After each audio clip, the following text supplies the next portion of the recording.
Jadi zikir itu menyucikan jiwa dan membersihkan hati serta membangunkan nurani, yaitu sehingga dengan demikian bisa menambah keimanan, keyakinannya akan berlipat ganda karena Allah akan senantiasa mengirimkan cahaya sehingga kebenaran yang bisa dilakukan itu menjadikan dirinya bahagia. Makanya kata Nabi, idza saratka hasanatuka fasa'atka sayi'atuka fa anta mu'minun. Kalau amal-amal baik yang kamu lakukan membuat hatimu bahagia, amal-amal buruk yang kamu lakukan membuat hatimu menderita, itu tandanya kamu itu beriman. Kenapa Pak? Beriman. Tuh, ngurusi perjuangan, dadi pengurus seneng, dadi pengurus sedih, ngoten lho ya. Dadi pengurus sedih, dadi pengurus nguyang-guyu ae gitu ya.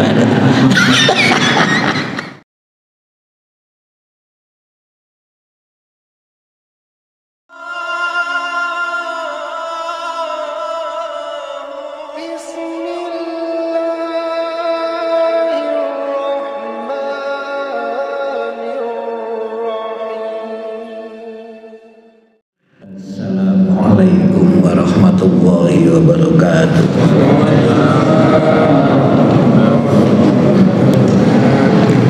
Alhamdulillah wa syukurillah, la hawla wa la quwwata illa billahil aliyyil azim. Asyhadu an la ilaha illallah wa asyhadu anna Muhammadan abduhu wa rasuluhu. Allahumma shalli ala Muhammad wa ala alihi wa sahbihi ajma'in. Amma ba'd. Kita lanjutkan sampai di mana Pak? Halaman 248. Oke. Kemarin sudah dibahas zikir mencakup segala ketaatan.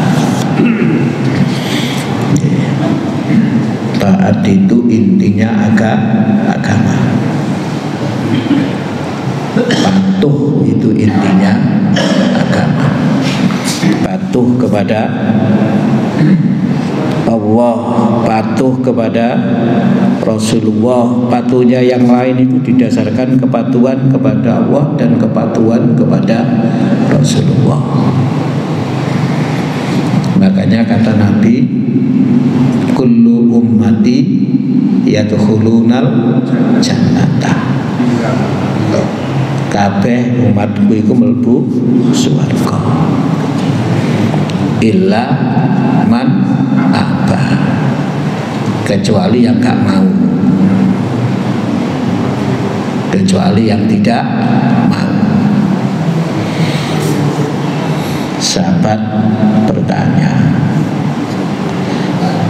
siapa yang tidak mau itu? Nabi, masuk surga kok tidak mau itu loh itu. Maka jawabnya Nabi, faman ata'ani yadkhulunal jannata. Sapa sing taat nang aku yaiku sing mlebu swarga. Wa man asani faqad aba, sing maksiat nang aku yaiku sing gak gelem mlebu swarga. Tuh, itu hadis itu Pak itu. Adab berzikir. Nggih, itu sekarang ya. Adab itu kenapa sih Pak? Sepatutnya berzikir itu, sebaiknya berzikir itu. Lebih-lebih zikir dalam bentuk kegiatan seperti wirid. Lebih-lebih itu. Tujuan berzikir ialah menyucikan jiwa dan membersihkan hati serta membangunkan nurani. Jiwa ini ya ruh ini Pak. jiwa itu. Hati itu ya potensi rasa yang ada di dalam jiwa itu. Tuh. Jiwa itu menurut para ulama kan ada apa aja. Hati itu menurut para ulama kan ada 3. Ada hati yang hidup, ada hati yang mati, ada hati yang berpenyakit. Nah, itu. Tuh. Bagaimana hati itu menjadi hati yang hidup? Hati hidup itu di dalam Al-Quran disebut dengan sebutan apa, Pak? Qalbun salim. Illa man atawaha biqalbin salim. Yauma la yanfa'u malu wala banun illa man atawaha biqalbin salim, di mana pada hari tidak ada lagi artinya, tidak ada lagi gunanya harta dan anak-anak, melainkan ya mereka yang datang kepada Allah dengan hati yang hidup. Itu disebut juga hati yang bersih, hati yang suci, itu namanya qalbun salim. Karena hati itu kan ibarat pasukan, itu kan panglima hati itu. Tuh. Semua ini kan prajuritnya. Jadi dia bisa memberi komando dan yang lain itu ikut.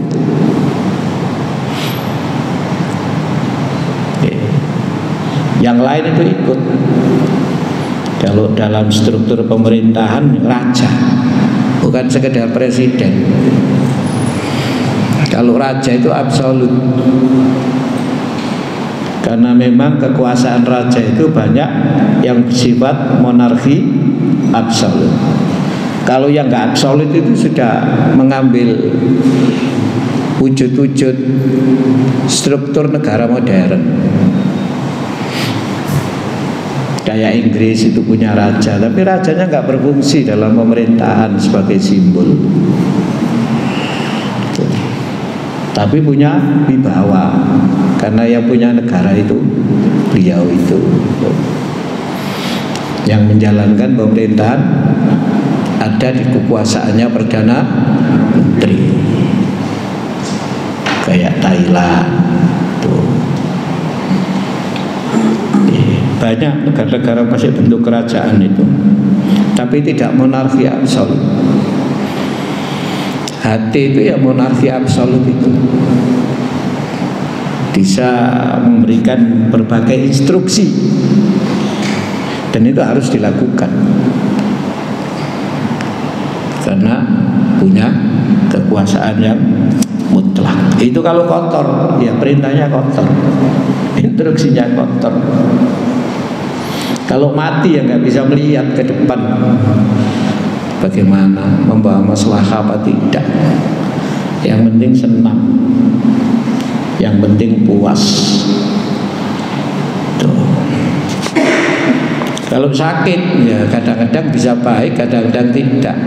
Kalau pas sakitnya sembuh ya apik, pas sakitnya kumat ya gak karu-karuan kan jenenge sakit. Nah itu hati itu. Maka di dalam Al-Quran disebut qad aflaha man tazakka wa dzakara isma rabbih. Jadi zikir itu dalam rangka untuk qad aflaha man tazakka wa dzakara isma, dan berzikir kepada Allah. Sehingga kalau hatinya suci, hatinya ini hidup, bangun. Makanya membangunkan nurani, hidup dan dapat melihat yang benar dan yang tidak. Disitulah berfungsinya Hidayah Allah itu berfungsinya Al-Quran, karena Quran itu cahaya. Sehingga mata hati itu bisa melihat. Ketika mata hati mendapatkan sinar dan bisa melihat, itu disebut dengan nur aini, cahaya mata hati. Nur aini itu bahasa Arab, bahasa wakilnya ya nurani. Kenapa? Nurani. Itu dari kata nur aini menjadi nur nurani. Itu zikir itu di situ luar biasa zikir itu. Jadi membangunkan, membersihkan, menghidupkan, membangunkan hati yang tidur itu, tidak melek-melek itu, dibangunkan. Tuh, membersihkan hati yang mungkin masih ada kotor-kotornya itu, sehingga jiwa itu bersih. Ya ayyatuhan nafsul mutmainnah. Hal inilah yang disyaratkan oleh ayat yang mulia, wa aqimis sholata, dan dirikan sholat. Kita sudah mendirikan sholat. Berikutnya ini loh, seberapa kemudian pengaruh sholat itu terhadap innas sholata tanha anil fahsya'i wal munkar. Tuh. Sesungguhnya sholat itu dapat mencegah dari perbuatan fahsya dan perbuatan mungkar. Perbuatan keji itu ya perbuatan yang tidak patut lah. Perbuatan mungkar itu ya kebaikan yang diingkari. Jadi kalau baik ya punya kecenderungan tidak ingin mengingkari.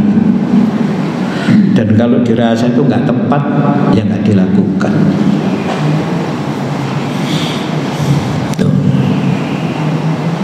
Jadi hatinya itu bersih. Pokoknya mungkar mulu wis ono rasa kepingin ngedoi dan berusaha itu untuk ngedoi terus. Kekuatan sholat itu di situ. Jadi sholat itu hubungannya dengan takwa itu ya dekat. Gitu.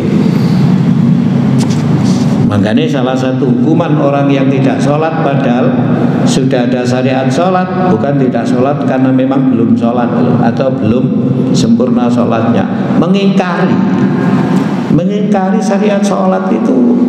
Pada zaman Nabi masuk kategori yang boleh itu diserbu itu boleh. Termasuk yang tidak mau mengeluarkan zakat itu boleh itu. Makanya hadis di kitab Arba'in Nawawi itu sampean kan pernah membaca hadis. Aku ini diperintah oleh Allah untuk membunuh ya, orang-orang kecuali orang itu sudah bersyahadat bahwa tidak ada Tuhan selain Allah dan Nabi Muhammad adalah utusan Allah. Mereka mendirikan sholat, mereka sudah mengeluarkan zakat. Hadis itu. Pada zaman Nabi itu ada, ketika Nabi sudah kuat orang-orang yang sudah bersyahadat, tapi mereka mengingkari zakat. Enggak mau mereka mengeluarkan zakat itu. Dan itu pada zaman Abu Bakar diperangi. Dan saat Abu Bakar hendak memerangi itu ada perdebatan itu antara Abu Bakar dengan Umar. Wong lure kan sering berdebat. sering berdebat. Bukan berdebat itu sapa sing menang sapa sing kalah, sing apik piye ngono lho. Sehingga masing-masing mengeluarkan argumen. Tuh. Tapi pada akhirnya keputusannya orang-orang yang nggak mau membayar zakat itu diperangi, karena ternyata itu bukan sekedar persoalan keyakinan, tapi itu juga persoalan politis. Karena yang dihadapi Abu Bakar setelah menjadi khalifah dipetakan itu kan ada 3, dan yang paling krusial itu, dan itu harus segera diselesaikan. Kalau tidak, negara yang didirikan Nabi itu bisa hancur. Nah, persoalannya itu menghancurkan negara itu. Dan negara itu harus tegak, karena negara itu punya kekuatan. Kalau nggak punya kekuatan, nggak ada yang mengawal ajaran agama ini. Orang per orang itu yang memperjuangkan itu. Sulit. Ya bisa, tapi nggak bisa kemudian cepat berkembang. Oh, nggak punya kekuatan orang per orang. Iya. Kalau negara melalui berbagai saluran, bisa melalui undang-undang. Pada zaman Nabi itu kan begitu. Maka ketiganya ini dihadapi oleh Abu Bakar selama beliau menjabat menjadi khalifah itu 2 tahun beberapa bulan. Tidak lama, tapi selesai 3. Siapa itu? Orang murtad, nabi palsu, orang-orang nggak mau membayar zakat. Sebab menurut mereka membayar zakat itu harus diambil. Khudh min amwalihim, ambillah dari harta mereka zakatnya. Menurut mereka yang diperintah mengambil itu Nabi. Sekarang Nabi meninggal, berarti nggak ada yang diperintah. Itu jenenge mokong, nggak gelem. Abu Bakar nggak berhak apa nyoba-nyoba. Ini sudah mulai ada paham baru itu sudah waktu itu. Dan itu dikembangkan paham seperti itu. Itulah makanya terjadi perdebatan antara Abu Bakar dengan Umar tentang bagaimana menghadapi orang-orang yang tidak mau mengeluarkan zakat. Lah muncullah antara lain dasar hadis yang tadi itu. Dan hadis itu kan diriwayatkan oleh Ibnu Umar itu sebenarnya itu. Memang waktu itu mereka berdua belum tahu kalau ada hadis itu. Yang tadi itu, yang saya sampaikan yang ada di kitab Arba'in, hadis Arba'in Nawawi itu, hadis 42 hadis itu kan ada itu kan hadis pilihan kalau itu. Ya itu semua dibasmi semua itu, nggak tanggung-tanggung, ya nggak mau melakukan zakat itu diperang. Nah, saiki kan panitia zakat itu gak jopo, kecuali laji. Sekarang meneng tok nunggu wong teko kan. Barek diumumno, nah kan gitu kan ya. Le, tak zakat gak jemput bola. Itu. Jadi Quran itu khudh min amwalihim, ambillah gitu loh. Soal sekarang gak diambil teko dhewe, alhamdulillah kan gitu ya. Enak. Ditunggu itu nonggone kursi nang meja teko dhewe bayar digawe kwitansi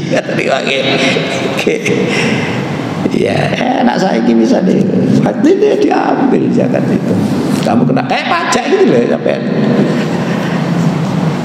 ya harus aktif. Fungsi negara itu ya itu antara lain. Sehingga kemudian ada undang-undang zakat ini ya di situ. Fungsinya negara ya pasnya itu. Wala dzikrullahi akbar, dan zikir kepada Allah itu lebih utama lagi. Dan mengatakan zikir kepada Allah itu ya hakikat sholat, dan sebenarnya ya lebih utama daripada kita sekedar Allahu Akbar sampai salam yang itu sudah disebut dengan sholat. Awak dewe wis Allahu Akbar sampai assalamualaikum. Tapi kalau gak zikir ya gak utama. Sebab yang bisa menjadikan tanha anil fahsya'i wal munkar itu zikirnya itu. Bukan Allahu Akbar sampai salamnya semata. Tidak. Inilah berulang kali kemarin ngaji di rumahnya Pak Arif itu sudah kita sampaikan kenapa di dalam memahami ya tek-tek ajaran agama itu perlu pendekatan, dan antara lain yang sudah kita sampaikan kemarin itu ada yang namanya burbayani, ada yang namanya burhani, ada yang namanya apa kemarin? Irfani. Irfani itu dengan hati, supaya substansinya itu bisa kita peroleh, manfaatnya itu bisa kita rasakan, dan itu membentuk diri kita menjadi orang baik. Tanha anil fahsya'i wal munkar. Lawang sedina awak dhewe ping 5 sing nglakoni elek, ya berarti ya dikiri kurang kan. Lho ping 5 lha awak dhewe. Lho esuk lho. Wis aqimis sholata inna sholata tanha anil fahsya'i wal munkar. Zuhur ngono maneh, asar ngono maneh, durung lapo-lapo, maghrib ngono maneh, isya si oleh mulet tok ya wis mlebu jan. Ngoten ta? Hari maghrib. Lho kok iso nglakoni elek, bengi turu marang melek. Tak sempat. Kalau itu bermakna zikir itu lebih utama. Wala dzikrullahi akbar. Karena itu sebenarnya hakikat sholat itu zikir akbar. Karena dari sholat itu akan muncul ya kepatuhan tadi itu. Karena zikir itu meliputi semuanya itu, seperti kemarin mencakup segala ketaatan. Taat itu ya yang mungkar dijauhi, yang baik dilaksanakan. Artinya buat mencegah perbuatan keji dan mungkar, zikir kepada Allah itu lebih ampuh dari sholat. Artinya dari sekedar sholat, maksudnya dari sholat yang dikerjakan sekedar Allahu Akbar, yang dimulai dengan takbir dan diakhiri dengan salam, tapi hampa daripada zikir. Maka zikir itu harus dipahami, karena zikir itu ada pada semua amalan. Karena semua kepatuhan itu zikir. Karena itu ketika kita patuh, itu harus ada zikirnya, bukan sekedar kepatuhan biasa. Sehingga patuh itu tumbuh dari kesadaran hati yang dalam. Ini yang penting beragama itu. Lu awak dhewe wis Islam, tapi lek kepengin beragama sing apik kan ditoto. Wis salat, tapi nek kepengin salat iku iso ndadekno jiwae kebersihan ya ditoto salate. Sudah kita amalkan, tinggal fungsi apa enggak kan gitu. Sehingga tidak terjadi disparitas lah, perbedaan yang cukup jauh gitu loh. Jamaah haji Indonesia ini hajinya itu sampai nopo? Antri-antri sampai kewalahan lah ngoten ta. Kayak sing saiki ngoten iki. Ngene iki sing disalahno sapa? Sing disalahno Kementerian Agama, menteri ini anyar. Lah sing nunjuk 8 sari kae sapa? Sing nunjuk 8 sari kae ya anggota DPR niku sampean. Makanya DPR gak sampai wani ngomong. Duduk kemauan ini Menteri Agama. Lah ditunjuk, lha ya apa? Wong dhek sing duwe kuwasa. Ya sing penting dadi apik, ya akhirnya gak apik. Bingung Kementerian Agama ya apa kabeh ngatur Sarika 8, ngatur wong Arab niku mboten gampang kan. Wong Arab iku ana superior sampeyan. Nggih. Makanya sampai ini ada persoalan mbak wong Arab itu ngomongnya sallu ala nabi, mari sallu ala nabi, sallu ala nabi.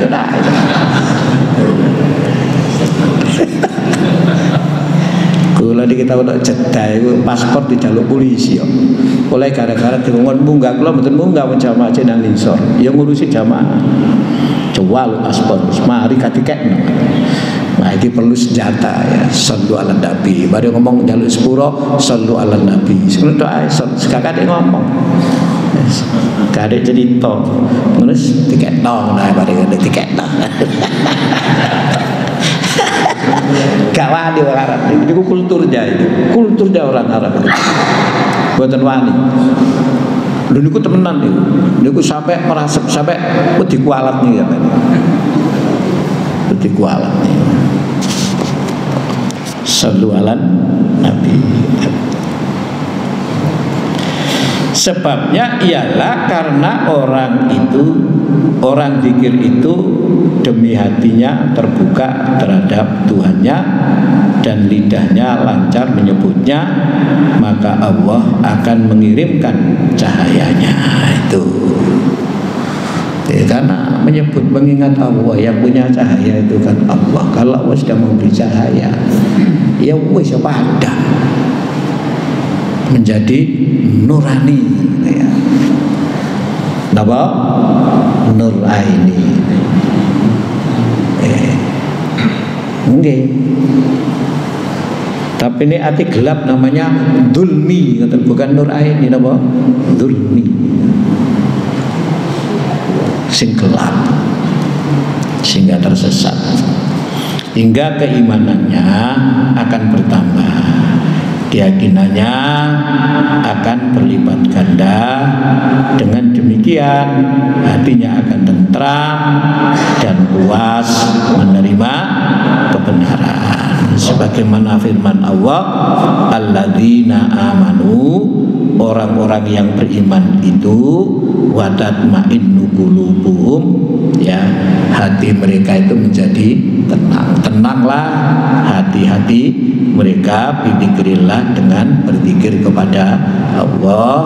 Ala ketahuilah bidzikrillahi, dengan berzikir kepada Allah itu tatmainnul qulub, ya, akan merasa tentram hati.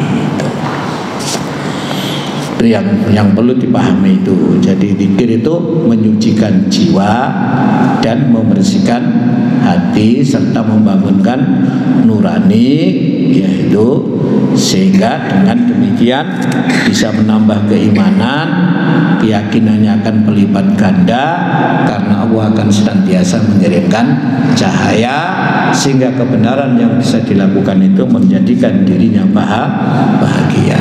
Makanya kata Nabi, idza saratka hasanatuka fasa'atka sayi'atuka fa anta mu'minun. Kalau amal-amal baik yang kamu lakukan membuat hatimu bahagia, amal-amal buruk yang kamu lakukan membuat hatimu menderita, itu tandanya kamu itu beriman. Kenapa Pak? Beriman. Tuh, ngurusi perjuangan, dadi pengurus seneng, dadi pengurus sedih, ngoten lho ya. Dadi pengurus sedih, dadi pengurus nguyang-guyu ae gitu ya. Lah sing ngurusi sapa terusan? Dadi pengurus gak dibayar kok seneng. Ya tak mau dakwah kan itu. Lah kata dah. Nggih.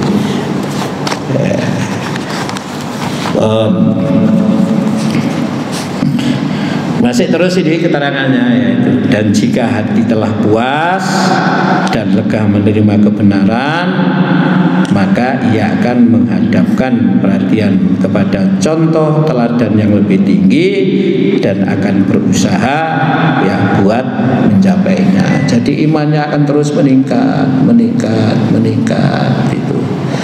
Hatinya menjadi bersih sampai mencapai qad aflaha man tazakka. Terus melakukan itu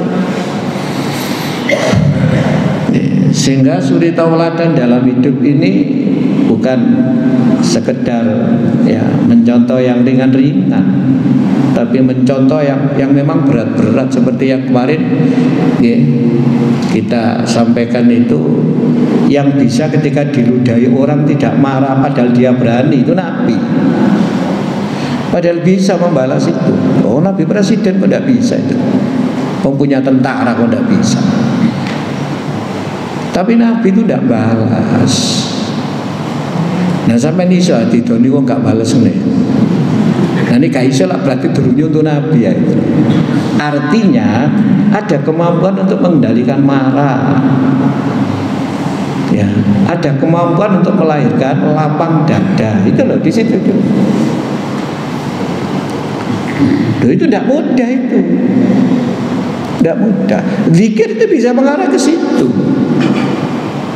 Zikir itu. Nggih. Yang penting zikirnya ditonton karena memang begitu menurut keterangan di dalam kitab ini.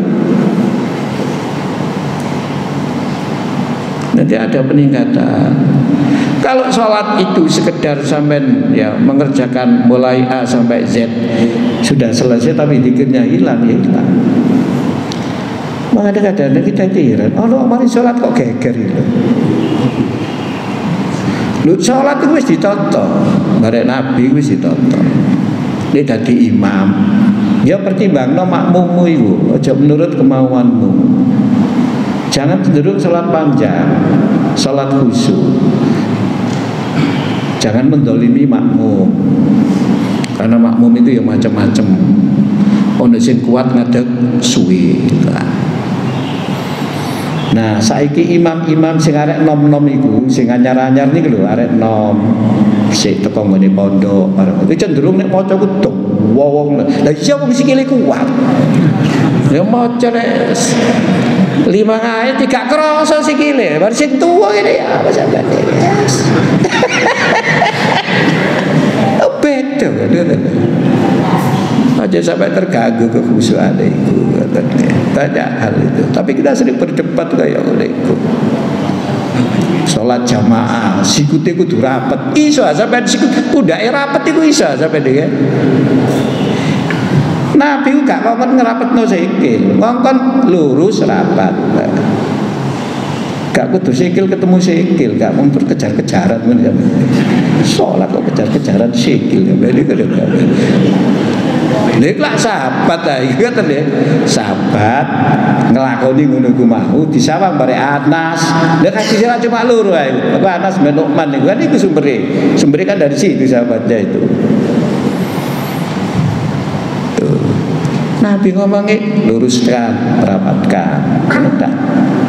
Nabi itu duduk pundakmu itu sambungan. Nabi gak pernah bilang gitu. Itu sahabat lalu menafsirkan seperti itu. Nah sampean saya kisah tahu sampean. Salat terus ngene lho sampean. Ya gak iso ya. Lah sing ndek apa lagi.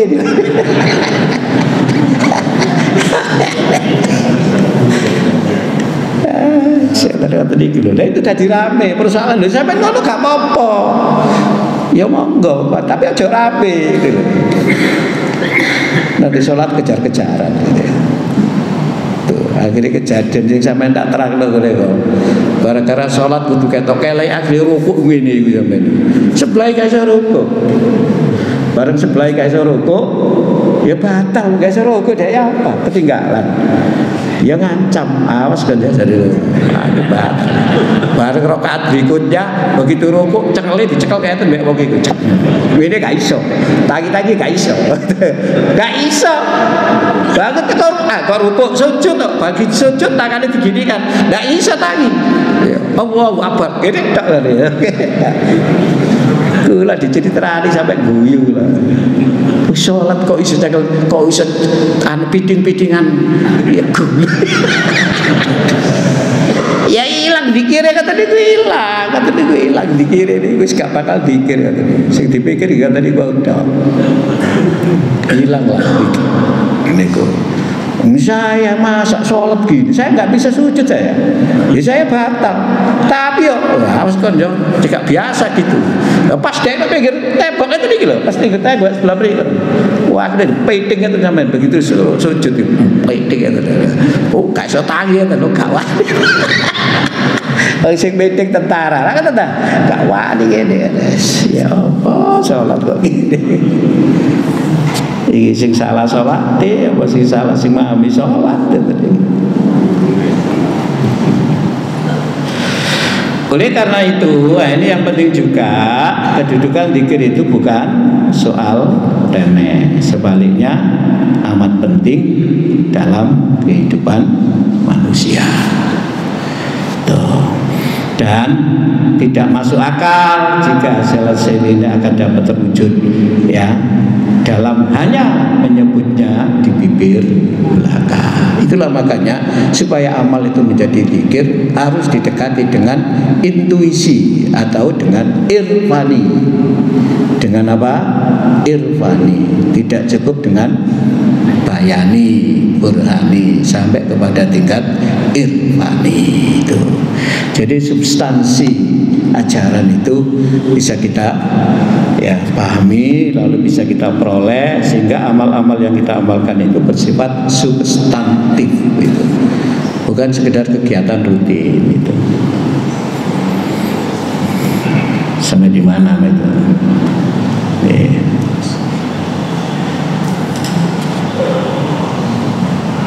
Karena gerakan lidah itu sedikit sekali faedahnya bila tidak cocok dan sejalan dengan hati.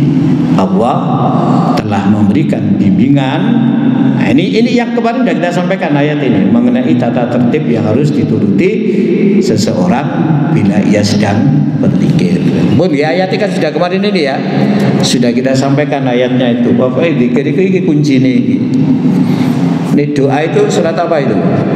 Antara lain surat Al-A'raf ini ayat berapa itu? 50 berapa kemarin itu? 55 ya.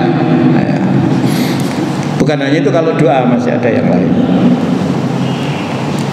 Wadhkur, dan berzikirlah Rabbaka, kepada Tuhanmu, fi nafsika, di dalam jiwamu, di dalam hatimu, tadarruan, dengan merendahkan diri, wa khifatan, dan dengan rasa takut, itu wadunal jahri, tanpa jahr, tanpa mengeraskan, minal qauli, dari ucapan.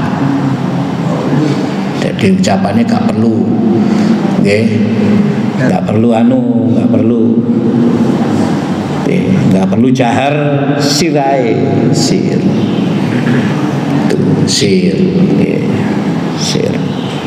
bil huduwi ya, apa baik di waktu pagi, wal asoli, dan di waktu petang. Mulai pagi dan petang itu ya zikir seperti itu.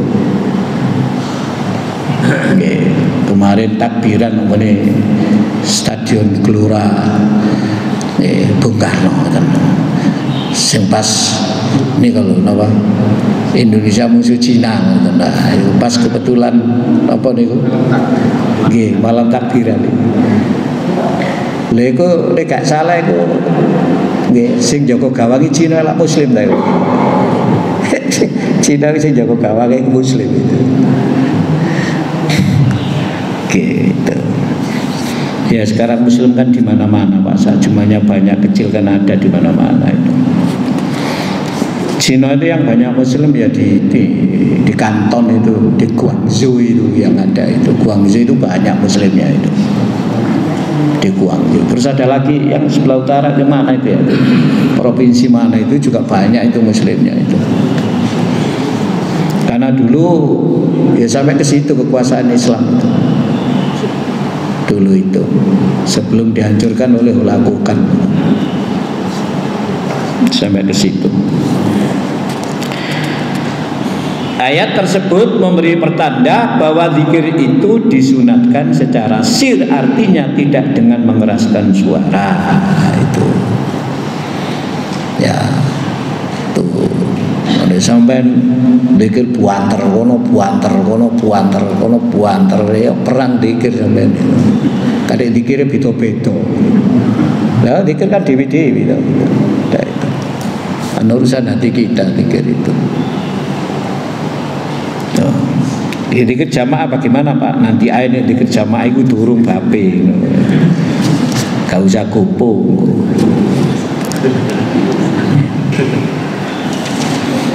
Rasulullah Shallallahu Alaihi Wasallam pernah mendengar segolongan manusia yang berdoa dengan suara keras dalam salah satu perjalanan.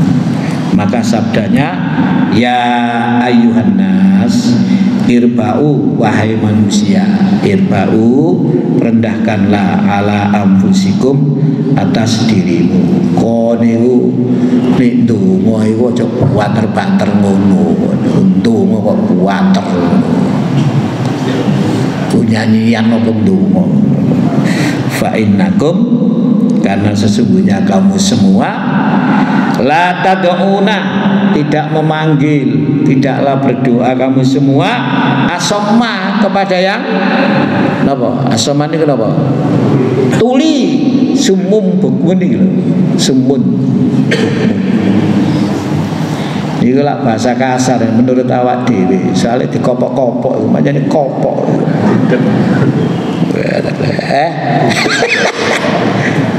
Hanya ini kopok itu bisu.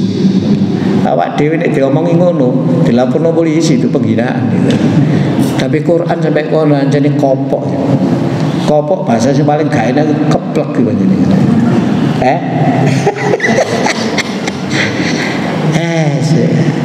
Sumun. Fa innakum mongko sak temene kon kabeh la tad'una, iku kon kabeh gak ndonga asamma nanggone sing kopok. Wala ghaiban, lakon iku gak ndonga nanggone ghaiban sing gak ana. Kon iku ndonga sing cedhek nang sing nanggonmu lho cedhek. Dek iku gak waduh, gak.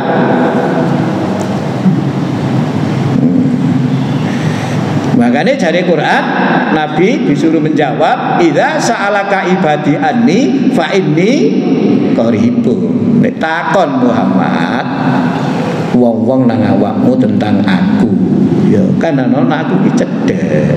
Ujibu dakwatad da'i idza da'ani, aku yang menjawab. Setiap orang yang berdoa ketika mereka berdoa kepadaku. Lawang sing dijaluki nek kok bengok-bengok ya. Jare malaikat kok niku ngomong apa ae gitu. Kon gak ngerti nek karepmu gitu. Innal ladzi sak temene zat iku ya Allah iku. Tad'unahu sing awakmu kabeh njaluk nang gone zat niku nggih. Sami'un, itu sangat mendengar. Qaribun, sangat dekat. Aqrabu, lebih dekat. Ila ahadikum, kepada salah seorang di antara kamu, min unuki, dari tali ini apa? Tali leher. Tali leher, rohilatihi, kendaraan loh, tali deh Pak, tali loh sampean tali lah itu cedek, lu cedek di mana tali deh, sapi sampean nonton sapi, lu cedek. Bahkan kalau di dalam Al-Quran disebut min hablil warid, daripada leher. Leo nak kono kok kon ndonga bater-bater lah pokoknya. Lah kari kopok. Nabi itu ingatkan seperti itu. Nah, sebagaimana itu tadi ayat 3-nya Pak ya, itu. Jadi ayat itu Al-A'raf sama apa itu hadis itu ya, itu adabnya itu antara lain. Sebagaimana yang memberi petunjuk agar dalam berzikir itu seorang dalam bersikap dalam keadaan harap-harap cemas. Berdoa itu ono khaufau wa tama'a. Rohobau wa rohaba. Itu kudu ono iku berdoa itu. Itu Al-Quran kalau itu. Di antara tata tertibnya lagi ialah agar orang yang berzikir itu bersih suci pakaian dan suci badan serta harum baunya. Itu kalau zikir dalam bentuk halaqah. Itu karena demikian akan menambah kegairahan. Iya, tapi saya kene kak kene kewangi ini ya nyeger wong liya rek ngoten saniki gitu. Nek wong akeh lah ngoten ta. Tuh semprot kabeh awake sempet supply ngono ya. Apa maneh sing nyemprot wong wedok. Kok niki wonge mangi ngene apa rupane gitu. Akhirnya ganggu. Di samping sedapat mungkin menghadap kiblat. Nah, ini kalau berdoa itu begitu ya, karena sebaik-baik majelis ialah yang menghadap kepada kiblat itu. Nah ini kalau nanti zikir dalam bentuk halaqah. Jadi kok anak lho Bapak itu keutamaan berkumpul pada majelis zikir. Sing disebut apa Pak? Sebut apa niku? Liqaq. Liqaq nih kalau Pak sampean itu. Yang disebut halaqah itu. Liqaq itu ketemu dalam sebuah kegiatan di mana dia dibatasi dalam kelompok tertentu itu, sehingga disebut dengan apa? Halaqah. Sehingga dibatasi dengan majelis. Majelis itu bahasa Arab Pak. Salah satu syarat ijab qabul itu kan dalam satu majelis. Nah, ternyata dalam satu majelis itu dipahami oleh para ulama bukan dalam satu tempat begini, tidak. Satu majelis itu seketika, satu rangkaian. Sehingga ketika muncul nikah jarak jauh lewat telepon, nah itu diperbolehkan selama syarat rukunnya terpenuhi. Nikah lewat telepon ini lho Pak. Sing siji nanggone ya bundi dulu itu, sing siji nang Mojokerto, sing siji nanggone Amerika. Nah, itu. Kalau sekarang kan bisa lewat video call Pak. Sekarang kan tahu kalau sekarang. Kalau dulu kan hanya lewat telepon, via telepon. Selama itu rangkaian, nah itu masih dalam ya, kategori majelis. Tetapi menerapkan majelis ini para ulama itu juga tidak sama, ada yang sangat ketat. Karena itu kalau kemudian ya, ketika akad nikah ijabnya itu sudah ya tunai, kok arek itu jawab sih rada ragu, itu dianggap batal. Ada yang begitu. Dia nggak apa-apa, batal. Pemane ragu-ragu, batal. Pemane salah, batal itu. Karena harus seirama itu. Dengan mas kawin uang, misalnya 10 juta itu. Lalu dijawab dengan tidak pakai mas kawin, batal. Itu. Atau dinyang dengan cuma 2 juta aja, kamu? Karena nggak sesuai, nggak seirama. Langsung dijawab. Bimahli sekian-sekian halan, langsung dijawab. Dengan mas kawin 50 juta. Sebentar Pak, saya tak konsultasi ke ibu dulu, gak oleh. Jawabannya besok 1 minggu Pak, ya gak oleh. Tidak satu majelis itu namanya. Jadi gitu para ulama fikih. Tapi kalau di hadis nggak sampai ke situ pembahasannya, itu sampai ulama fikih itu yang bahas begitu. Sampai kalau hadis gak nemokno, ini gak nemokno ya sah sawai sampai ya, wong gak nemokno dalile. Iku no ulama fikih sing ngono, yang memahami dari tek-tek itu, dari tek hadis itu. Muncul kemudian persoalan seperti itu. Oleh gak nikah via telepon juga ono hadis nerang no zaman Nabi kalau telepon kok. Gitu Ben. Mboten enten zaman Nabi via telepon kan tidak ada. Itu adanya berikut kemudian perkembangannya zaman modern ini itu. Sehingga di situ wilayah yang akan menjawab itu fikih di situ itu. Jadi fikih itu selalu berkembang. Nih fikih itu. Cuman kadang-kadang sampean tidak begitu nggak begitu lengket dengan fikih. Karena apa? Sampean sering kembali kepada hadis gitu. di situ. Makanya kitab-kitab fikih nggak banyak panjenengan kuasai. Kitab fikih, wah ke kitab fikih, kitab hadis itu akan di, yo akeh fikih Pak sampeyan niku, yo kata kitab fikih. Oke. Ya kata kitab fikih, sampai saya kono fikih kontemporer, hadis kontemporer kan nggak ada Pak sebenarnya, nggak ada. Ya kata fikih terus berkembang fikih itu kan. Ada tesis saya sih. Sebenarnya ingin baca tapi gak nemu karena tesisnya nggak di sini. Ada tesis itu yang berusaha mengumpulkan buku-buku yang berbahasa Indonesia. Lalu dia mencoba membuat pemetaan pemikiran dalam hukum perkawinan Islam itu ada berapa. Dipetakan dulu. Ada model A, B, C, D. Lalu buku-buku yang berbahasa Indonesia yang ditulis oleh seluruh orang-orang Indonesia itu, ya itu kira-kira tipenya itu kemana? Itu loh diteliti sampai gitu. Itu mengumpulkan banyak buku yang di Indonesia khusus bahas perkawinan itu, Pak. Khusus bahas perkawinan. Lek sampean kepengin bicara perkawinan, nekakno wong sing iki, itu dia banyak ilmunya karena dia sudah meneliti.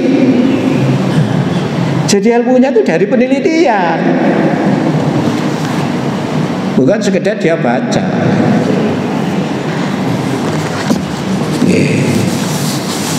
Kulo niki sertifikasi kulo niku fikih, tapi fikih lebih spesifik, hukum perkawinan Islam. Sertifikasi dosen itu ya hukum perkawinan Islam kulo niku. Nah hubungannya nanti dengan hukum peradilan dan hukum kewarisan. Telu niku hubungane. Jadi kalau niki ngajar niku biyen ngono uwine hukum perkawinan kali hukum peradilan. Warisnya pun kula tingkat. Tesis kula biyen niku tentang waris, tesis kula niku tentang pemikirannya, pemikiran Hazairin, pemikiran Syafi'i, pemikiran kompilasi hukum Islam niku. Tentang waris. Makanya sing wangel waktu niku goleki ya apa yo nggone fikih. Cucu teko anak wedok iku gak ahli waris, cucu teko anak lanang gak ahli waris, sementara hadisnya hanya asar sahabat. Quran tidak menerangkan itu. Kok iso ngono ku piye gitu. Nah makanya itu jawabannya saya temukan di tafsir Al-Manar itu. Sampai kalau menerjemahkan surat An-Nisa ayat 33, tafsir Departemen Agama dengan tafsirnya Ahsan itu Al-Furqan berbeda nanti sama terjemahannya itu. Dan hukum waris Islam di Indonesia itu mengikuti terjemahan tafsirnya Ahsan itu. Loh, ngono kene gak diteliti, karo. Nek mboten diteliti ning mboten semerah. Ya makanya wong neliti sing angel neliti iku. Nek gawa buku diwaca, wis gak usah angel-angel, sampe nggo Quran diwaca mari mek hadis. Lho ngene iku wis jaminan sampean, gak usah macam-macam ngoten. Diamalno sing apik. Nek ahli iku kudu ngoten niku wae. Nanti fokus liyane wis gak sampai digarap ngene tok angge sing difokusi. Saya kira itu wis jam 6 ae. Tapi loh mulai ini jam 5 lebih mau ngaji seperempat jam ya kan dulu ini teko kabeh bareng udah tiga ngombe. Seperti yang tadi disampaikan Ustaz, berpikir itu kan penting sekali dan kalau bisa kita selalu berpikir. Pertanyaan saya, apakah berpikir itu harus dalam keadaan suci, harus berwudu? Padahal kan kadang-kadang kita mungkin nggak tahu. Enggak, ini adab Pak, adab. Ini adab itu sebaiknya saja. Orang itu kalau bisa ya nyuntuh kaya Bilal nek jemok banyu ku wudu ngono lho. Nek iso nek durung iso gak pasak akeh omong ngono. Mergo apa? Bilal awake bersih terus. Mari wudu salat, Salat apa? Gak ono disebut apa. Ulama fikih kemudian menyebut ono sing ngarani salat syukur, ono sing ngarani salat mari wudu, ono sing ngarani salat sunat mutlak. Wis salat apa sing penting salat, ono dalile. Nggih. Lah awak dhewe kentut bolak-balik gak tau wudu lalu satene ngomong kaya Bilal ya apa sampe? Ya beda. Berarti berpikir dalam keadaan tidak sedih nggak apa-apa Ustaz? Lu enggak apa-apa, ini adab yang kita bicarakan tadi apa? Adab. Ya. Lu lah kata. Nah, pada waktu itu Bilal itu dari kebiasaan menurut mah. Jadi Nabi, aku kok kriki terumpamu nak swarga. Apa apal sing kok lakoni terus? Kula niki nek njebok banyu niku wudu terus salat. Awak dhewe njebok banyu ya raup tok bareng wis mari.